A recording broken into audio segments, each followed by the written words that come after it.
नमस्कार, मैं हूं आपके साथ पूजा यादव और आप देख रहे हैं न्यूज वन इंडिया का ई कॉन्क्लेव। ई कॉन्क्लेव का दूसरा दिन है आज। इस कॉन्क्लेव के जरिए न्यूज वन इंडिया से कई हस्तियां जुड़ चुकी हैं। राजनीतिक प्रशासनिक हस्तियों से हम लगातार चर्चा कर रहे हैं आखिर कैसी होगी हमारी दुनिया कोरोना के साथ और कोरोना के बाद। अब ये कॉन्क्लेव एक अहम पड़ाव पर है। अब हमसे जुड़ने जा रहे हैं राम गोविंद चौधरी, जो कि उत्तर प्रदेश में विधानसभा के नेता हैं। राम गोविंद जी, स्वागत है आपका। राम बहुत गोविंद बहुत जी, धन्यवाद। आप सकुशल होंगे, स्वस्थ होंगे, ऐसी उम्मीद करते हैं। जी जी बिल्कुल, आपका आशीर्वाद है, बिल्कुल स्वस्थ है, कुशल है। अच्छा, क्योंकि विपक्ष की बहुत अहम भूमिका होती है लोकतंत्र में, और लोकतंत्र में क्या वाकई आप लोगों को लग रहा है कि इस कोरोना काल में आप लोगों ने अहम भूमिका निभाई है, सही से भूमिका निभाई है? क्योंकि सरकार कह रही है विपक्ष से कि आप लोग ओछी राजनीति कर रहे हैं। सरकार चूंकि कोरोना के मामले में, कानून व्यवस्था के मामले में फेल हो चुकी है, जी। इसलिए वो अनाप शनाप विपक्ष पर आरोप लगा रही है। कभी भी सरकार विपक्ष से सहयोग लेने की बात नहीं की, न कभी मीटिंग बुलाई, लेकिन विपक्ष सरकार से भी दो हाथ आगे बढ़कर के इस कोरोना काल में मदद कर रहा है लोगों को। हमारे पार्टी के राष्ट्रीय अध्यक्ष माननीय अखिलेश यादव जी ने लॉकडाउन, पहला लॉकडाउन घोषणा होने के तत्काल बाद अपने कार्यकर्ताओं और नेताओं को यह निर्देश दिया कि आप लोग इस बात का ख्याल रखेंगे कि आपके अगल बगल कोई भूखा न सोने पावे जी। उसके तत्काल बाद उन्होंने ये निर्देश दिया कि जो गांव में 30% आबादी होती है रोज कमाने खाने वाली, लॉकडाउन के कारण उनका सारा काम बंद हो गया है। आप उनके घर राशन, भोजन, छोटे बच्चों के लिए दूध, चाय की व्यवस्था बांट करके करें। हमारे नेता कार्यकर्ता तत्परता से ही काम में जुट गए। जी। सरकार को ये बात रास नहीं आई और लगभग 300 कार्यकर्ताओं के खिलाफ FIR हो गया। जी। लेकिन हमारे राष्ट्रीय अध्यक्ष जी ने फिर हौसला बढ़ाया, कहा कि अगर गरीब की सेवा करने में आपको जेल जाना भी पड़े तो कोई बात नहीं, रुकिए नहीं, गरीब की सेवा करते रहिए। पूरे प्रदेश में समाजवादी पार्टी के लोग गरीब, असहाय, बेबस, लाचार लोगों को राशन, चीनी, चाय, हर चीज व्यवस्था, दूध जी। के अपने अपने क्षेत्रों में, अपने अपने जनपदों में करा रहे हैं। यही नहीं, जब प्रवासी मजदूर अनियोजित लॉकडाउन के फैसलों के कारण और सरकारों के अर्धदक्षता के कारण पैदल चलने के लिए विवश हो गए, ठेले पर चलने के लिए विवश हो गए, जी। एक तरफ बैल, एक तरफ अपने जूत के चल के बेबस हो गए। एक माँ अपने बच्चे को टाली पर लेकर के और रोटी बिलक घिसटती लेकर चलने के लिए जब विवश हो गई, तो हमारे राष्ट्रीय अध्यक्ष तथा मैं स्वयं जी। देश और प्रदेश के जनता के लिए और समाजवादी पार्टी के कार्यकर्ताओं से अपील किया कि जो हाईवे से, सड़क से या पुलिस का डंडा खा करके उसके भय से खेतों की पगडंडियों से अपने गांव जा रहे हैं, जी। अपने गांव के सामने उनको रोकिए, सार्वजनिक जगह पर लॉकडाउन के नियमों का पालन करते हुए उनका स्वागत करिए, उनको पानी पिलाइए, उनको खाना खिलाइए और अपने साधन से उनके अपने जनपद के बॉर्डर तक छोड़ने का काम करें। और अगले जनपद के लोगों से आप आग्रह करें कि वो भी इनका स्वागत करें, पानी पिलावे, खाना खिलावे राम गोविंद जी, और अपने जिले के बॉर्डर तक वो भी छोड़े।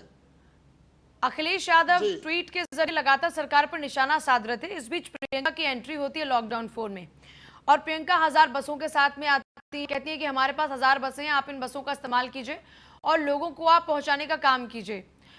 ये जो प्रियंका का स्टेप था, क्या आपको नहीं लगता किसी तरीके से सभी विपक्ष को, चाहे वो आपकी पार्टी हो चाहे बसपा हो, सभी को इस तरीके से मदद का हाथ बढ़ाना चाहिए था? या फिर आपको लगता है कि कांग्रेस सिर्फ और सिर्फ ड्रामेबाजी कर रही थी और हम उस ड्रामेबाजी में पड़ना नहीं चाहते थे? मैं इन दोनों के वाद झगड़े में कतई नहीं पड़ना चाहता। मैं आपसे आग्रह कर चुका हूं कि सबसे पहले हमारे पार्टी के राष्ट्रीय अध्यक्ष अखिलेश यादव जी ने और मैंने दोनों लोगों ने अपने पार्टी के कार्यकर्ताओं से, जनता से अपील किया कि आप प्रवासी मजदूरों को खाना खिलाइए, पानी पिलाइए। अपने साधन से आपके पास ना हो तो गांव में किसी साधन से, ट्रैक्टर से, चार पहिया से उनको अपने, या ट्रक से, या आपके गांव मिनी बस हो उससे अपने जिले के बॉर्डर तक छोड़िए। जब ये काम प्रारंभ हुआ, समाजवादी पार्टी के कार्यकर्ताओं करने लगे तो लोगों को, पार्टियों के मन में टीस आई और उन लोगों ने अनाप शराब काम करना शुरू किया। हम इस समाजवादी पार्टी ऐसे झगड़ा में पड़ना नहीं चाहती है। ठीक है। समाजवादी पार्टी इन दोनों के झगड़े, मजदूर पीस रहे हैं। समाजवादी पार्टी इन प्रवासी मजदूरों के जो दया के पात्र हो गए हैं सरकारों के कारण, हम उनकी सेवा में हमारे पार्टी के लोग रात दिन लगे हुए हैं। अच्छा चलिए, क्योंकि अब कोरोना काल में बहुत सारी चीजें बदल गई हैं, तो अभी तो कुछ टाइम तक सोशल डिस्टेंसिंग का पालन करना हो या मास्क की बात हो, ये सब चीजें अब जिंदगी का हिस्सा बन जाएंगी और बन चुकी हैं। बल्कि जितने भी लोग निकल रहे हैं उनको इन नियमों का पालन करना होगा। जो नहीं करेगा वो खुद कोरोना जैसे खतरे को अपने घर में बुलावा देगा। तो अब क्या विपक्ष की राजनीति में भी कुछ बदलाव देखने को मिलेंगे? आमतौर पर प्रदर्शन हुआ या आमतौर पर जिस तरीके से हम देखते हैं बयानबाजियां तीखी सामने आकर होती हैं, क्या अब ये सब कुछ जो तरीके थे वो बदल जाएंगे इस कोरोना के बाद और कोरोना के साथ? एकदम बदलेंगे। देश बर्बादी के कगार पर पहुंच गया है जी। उत्तर प्रदेश और बर्बादी के कगार पर पहुंच गया है। अब किसी के पास कोई काम नहीं रह गया है। सारे अधिकांश प्रवासी मजदूर अपने अपने घर आके हैं, बेकार पड़े हुए हैं। सरकार जो है घोषणा कर दिया, उत्तर प्रदेश की सरकार ने कि हम कोई नई नियुक्ति नहीं करेंगे जी। दर्जनों विभागों में पदों को समाप्त कर दिया है और सरकार लोकतंत्र को खत्म करके तानाशाही रवैया अपना रही है। अभी कर्मचारियों को जो 6 प्रकार के भत्ते समाप्त कर दिए हैं, काली पट्टी बांध करके पूरे प्रदेश में कर्मचारी विरोध प्रदर्शन कर रहे हैं। उन पर एस्पा लगाने की घोषणा किया है। उसने लोकतंत्र पर विश्वास भारतीय जनता पार्टी की उत्तर प्रदेश सरकार को नहीं रह गया है। तो समाजवादी पार्टी मजबूर होगी कि जनता के समस्याओं को लेकर के, जनता के, श्रमिकों के, प्रवासी मजदूरों के, गरीब असहाय बेबस लाचार लोगों के, किसानों के जिनकी फसलें बर्बाद हुई आंधी पानी तूफान ओला से, रबी की फसल, बाढ़ अतिवृष्टि से हो गई खरीफ की फसल, किसी किसान को एक पैसा कोई मुआवजा सरकार नहीं दिया।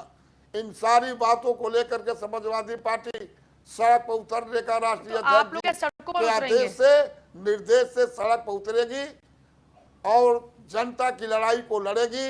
इस सतताई तानाशाही सरकार को हटाने के लिए जनता का सहयोग लेकर के 22 में हटाने का काम करेगी। चले ठीक है, बहुत शुक्रिया राम गोविंद जी समय देने के लिए, बातचीत के लिए। मतलब विपक्ष की भूमिका जैसी आमतौर पर आपको देखने को मिली है वैसे ही रहेगी, ऐसा राम गोविंद जी कह रहे हैं कि साहब लोगों की हक की बात रखने के लिए हमें तो सड़कों पर उतरना होगा, क्योंकि लगातार देखिए सिलसिला बढ़ रहा है ई कॉन्क्लेव का।